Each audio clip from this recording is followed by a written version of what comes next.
Welcome to this instructional guide on weld examination and repair procedures according to API 16C standards.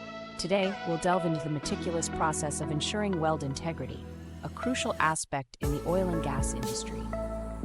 Let's begin with an overview of API 16C. This standard provides comprehensive guidelines for examining and repairing welds, pivotal for maintaining safety and functionality in mechanical systems. The first step in this process is the examination of the repair welds.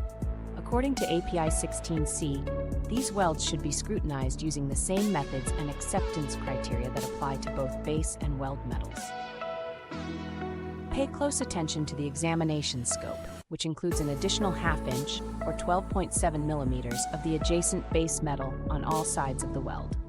Before welding, surfaces must be meticulously prepared. It's imperative to examine these surfaces to ensure that all defects are removed to acceptable levels. Once repairs are made, conduct a thorough examination of the welds. This includes checking for common defects such as cracks, porosity, and inclusions.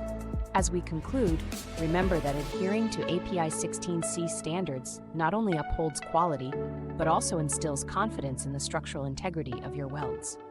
Thank you for watching. For more detailed guides and insights into industry standards, be sure to subscribe and follow us on our publishing platforms. For further details, please feel free to contact us.